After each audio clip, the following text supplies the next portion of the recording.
Hi everyone, welcome back to UiPath tutorials. Today I'm going to show you one of the use case on Linq. Now I have also created some of the videos on Linq where I have shown you how we can put a Linq on data tables. You can go and watch my Linq playlist.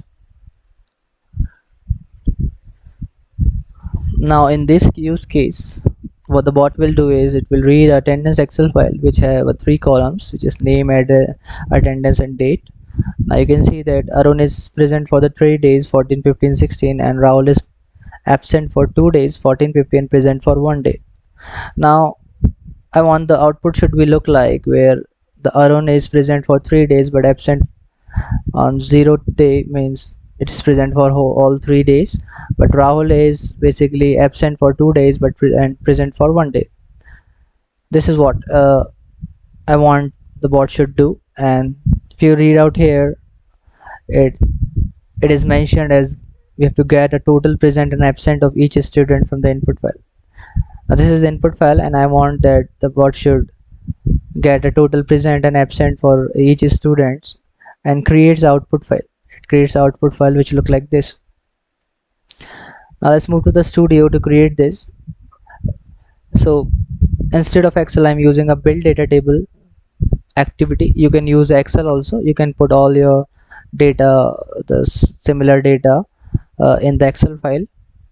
You can do that also, but I have created a build data table and put all the you see all the records, all the informations inside the build data table. Now there are three columns here: name, attendance and date, and the similar information which I have shown here I have given here.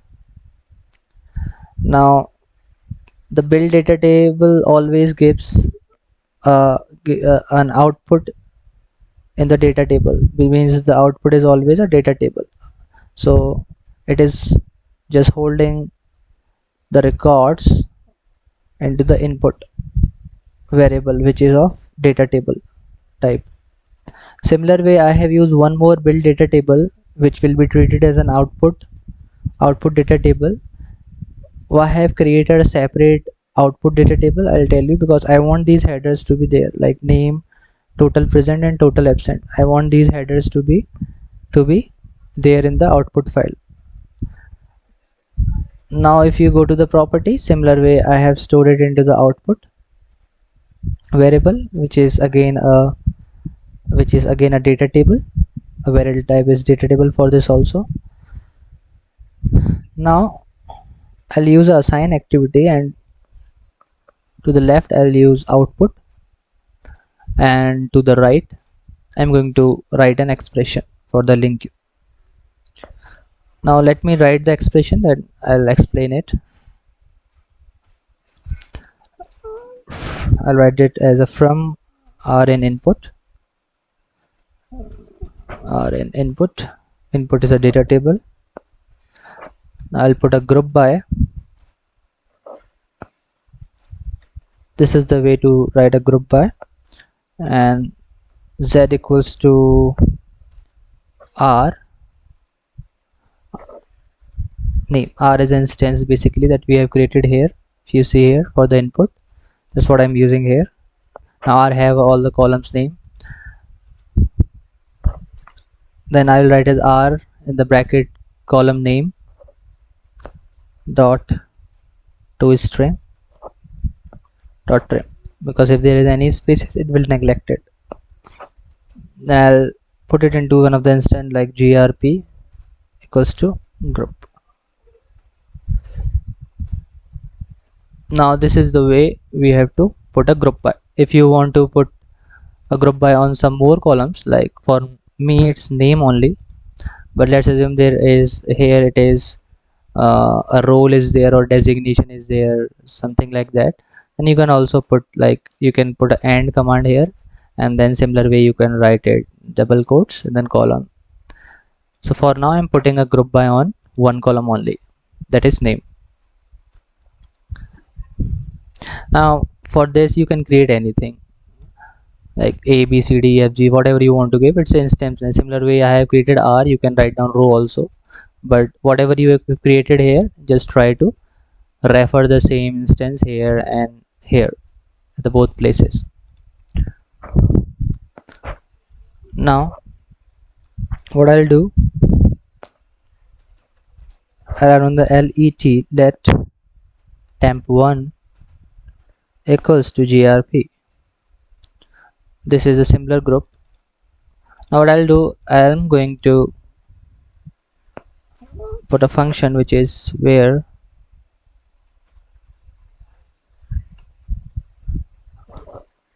put the where clause, and then I'll write the function,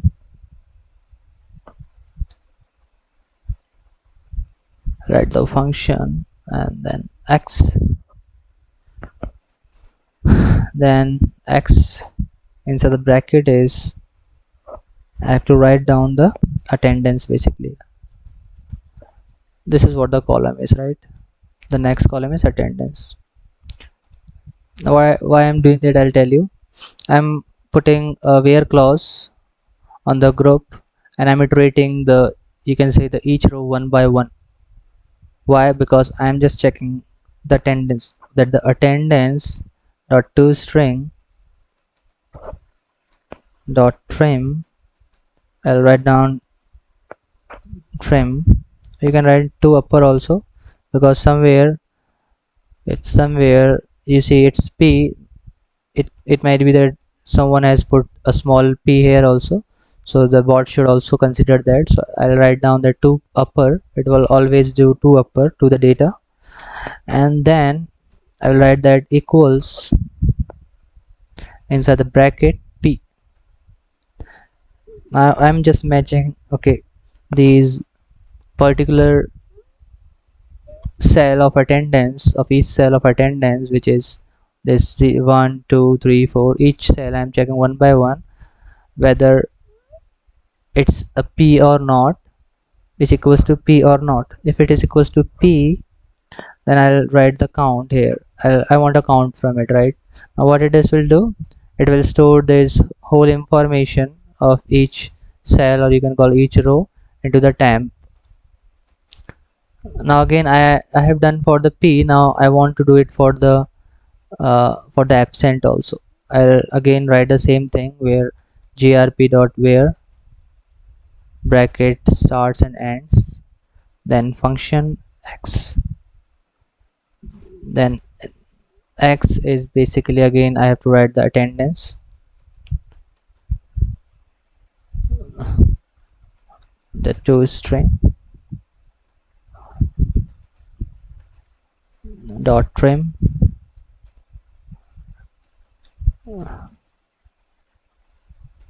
equals, then I'll write down here a. Try to write this code instead of doing a copy paste. Okay, now you see, now I have a basically a count of total attendance on this particular group, and similar for this also, for the in the case of absent also. Right, now what to do, I have both the information. I want that the bot should store this into the another instance, which is new rows, where I am going to create a new object. Why I'm creating a new object? Because I want a new information, like I don't want a similar columns. If you see, I want a name, total present, total absent. I want a 3 columns basically. So what I'll do, I'll copy this grp and write down here grp, then the first row of the group, and the column is basically a name. Then what I'll do, I'll again, no, I don't want to copy because I want only name, right? So I have put it this. I want the whole information of this, that means the count of it, temp1 and temp2. Now as I have stored it in one of the instance, I want that it should be add to a data table. I'll write down the data table name, which is output, and then I'll write down the rows dot add, and then here I'm going to pass a new rows instance, and then what I'll do, I'll have this closing bracket and then copy to data table. Anyways, I want this to be copied to data table. All done. I have put a group by also. I get a count for on the basis of group by. Wherever there is a P, wherever there is a I have stored in temp1 and temp2. Then I have created a new object where I am storing a name temp1 and temp2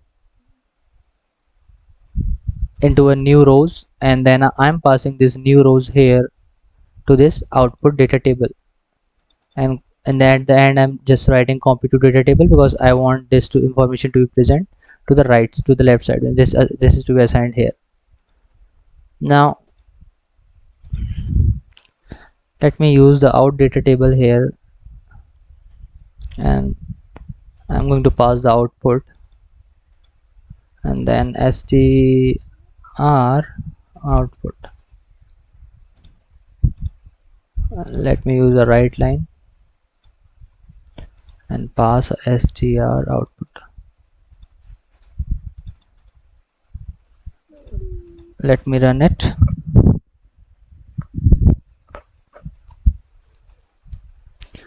Now if you see, a name is basically having a two values, which is Arun and Rahul.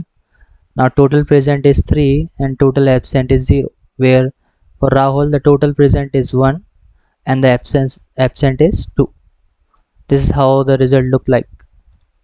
So this is how you can put a group by clauses, and if you want a new, let's assume you want some more counts on the group bys, then you can create some more values in the similar ways.